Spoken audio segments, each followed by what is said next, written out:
Hello, greetings. This is Gilles. I wanted to come and wish you a good day to talk about. Right now, essentially, there is two great factions. That is this great current of thoughts that is that are expressed in humanity. One of them is the current of thoughts of those who are working in the light, that are envisioning a positive future, that are already focusing on the golden age, on this paradise situation, on this situation that everything will work out according to the plan of God. And then there is this great deal of people that are engulfed into fear. They are lost souls. They're envisioning a nightmare. They're continuing this program of submission to some kind of invisible, imaginary illusion. The problem is that the law of attraction is reinforcing our belief right now. The choices we make are very important. It's very important to stay out of this turmoil as much as possible, to stay aligned with the highest potential, the highest good of all, the highest resolution for everyone. And so, because it's the law of evolution of attraction makes it that beliefs are self-reinforcing. So those who are continuing to cultivate the fear and the nightmare will create that. It will be reflected, mirrored them back to them in a very intense way when those who are focusing on light and love and beauty and inclusion and freedom will have that reinforces, and all the forces of heaven are supporting this higher vision of the light and this coming out of this illusion, this nightmare that everybody's been through many traumas through this life and many other ones. It's like nobody's so it's about time of healing, and to know that we're going to find this inner peace. We're going to come out of that situation. We're going to have inner peace of heart and peace of mind. The situation will be resolved. It is the end time, and that is why it is part of the contract that we'll find this freedom at the end of the tunnel. No matter what happens, is important for all the light workers to stay calm, to avoid any form of brutality or violence or anything, because at the end of this crisis there will be a lot of social unrest. And so just be as neutral as possible, yet channel positive energy. When we're receiving so much positive energy, use whatever you receive and give out the rest, channel the rest out to the world, for the world needs it. It is important in meditation to go to light chambers where we can receive healing and love, and to be. So we do that when we're in meditation, or when we dream, or when we are in between sleep and awakened state. Is those times where we are the most relaxed. For the state of grace and ascension can only come when we fully relax, when we have let go of all resistance, and when we do meditation, we let go of all of the world of the physical world. And so understanding that those light chambers are being created by every ascended masters are creating their own light chambers. The archangels, the galactics, they exist in the inner earth, they exist in the light ships. So ask to be guided and to follow, to go into check out all the light chambers that are perfectly aligned for you, and ask or do that during your sleep if you can't really do it that yet, but to release fear, illusion, blockages, and old habits, in essence. So, for also wanted to say that nature is not an object of worship. Nature is what we need to reconnect to. They are invisible, wonderful forces of nature, and we need to reconnect to this nature and disconnect a little bit from the medias and electronic and so on. But nature is a creation. Just we are like a creation, and so we want to honor nature and respect nature. But it is not God. It is not the object of an object of worship. There's some confusion right now about that, so I thought I'd talk about it. Also, there is two words that are more powerful than any other words. Is the words I am. When you say I am is the name of God. It's as far as the name I know God. The great I am, the Father, Son, and Spirit, or the One, the Supreme, they all can be found within the I am. The I am means I always has been, I am, and always will be. So when you say I am, be careful what you qualify it, and so. So because and when you say I am that I am, and so you said your name, I am that I am, you empower yourself, and when you remind yourself, I am light, I am love, I am, you remember your divine origin and your connection to God. For understanding in the light, there is no contrast. It's all just, all is just love. And when we move into this, we become connected to the light. We see everything and everyone and the whole universe as a great mirror. Understanding that light is a bridge between the material world of the earth and the spiritual realm of heaven.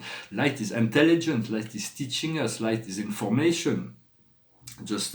And so. So know you are light and you are loved by God, no matter what the circumstances of life that may be. And so we want to achieve this state of relaxation. It is important. It's also better to be courageous than timid. To be bold than timid. It's better to ask forgiveness than to wait for permission to do things in the spiritual realm, for only what is morally acceptable, of course. But it's far better to be bold and to be courageous and to explore, to see what the mirror of life reflects to you in relationship to your inspiration, to follow your inspiration. It's no time to be shy. And know that a lot of things are going to change. A lot of things are changing. A lot of things will be released. A lot of things will be revealed. And we are up to the challenge. No matter what's going to be coming up, we're going to be up to the challenge, in essence. Well, I hope this message was interesting for you. Behind me is a portrait of a goddess. She holds the symbol of Venus here, and she's got the eye of Horus and the crown of the Trinity. She's naked, in a sense, but she's old. I really like this piece. It's and there is a transparency to it. For spirit beings, for higher spirit, only take a form for convenience to be identified. Otherwise, they live they don't really need that much form. Yet most spirit beings have a higher spirit form in the upper dimension, and this is called the blue stars, friends and family. For there is Uranus and Mercury that are conjuncting right now. So there's a lot of surprises coming every day. Can bring this lot of surprises.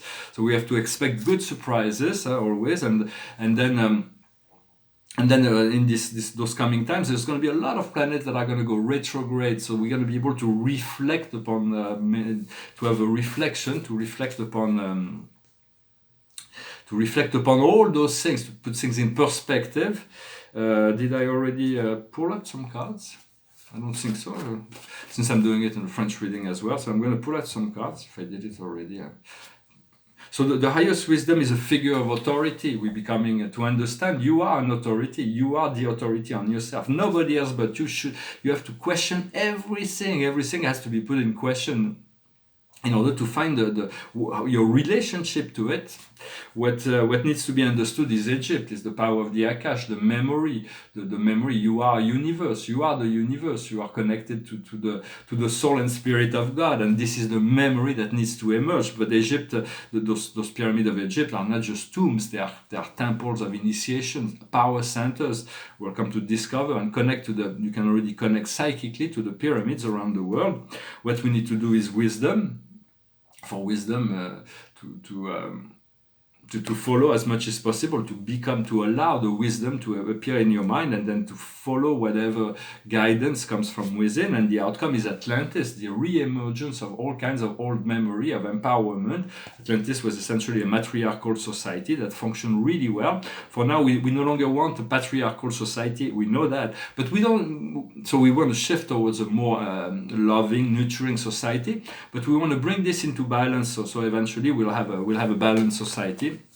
All those things will come about. Well, I'm going to sing a song. It's just a jazzy song to finish. It goes like this. What a difference a day makes.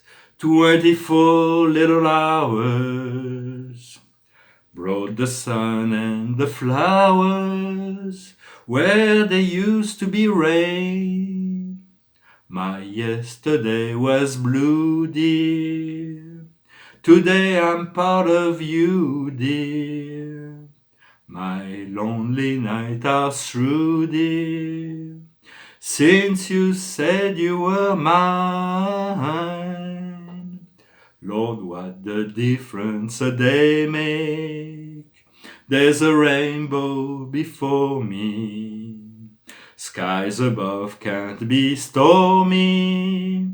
Since that moment of bliss, that thrilling kiss, it's heaven when you find romance on your menu. What a difference a day makes, and the difference is you. It's a little romantic song too. But there is a great deal that is right about to unfold. I'm very excited, yet I have to stay calm and peaceful and be ready for what you ask for, because the universe can deliver what we ask for, but we have to be already as if we were already received it. And be humble in the process. So the card of the day is to clean up the house. It's really the time to clean up the house, to broom in front, to clean up all those old things that are no longer needed in order to have a lot of space to receive the new as well. Well, thank you very much. I wish you a wonderful day, and I'll talk to you later. Namaste.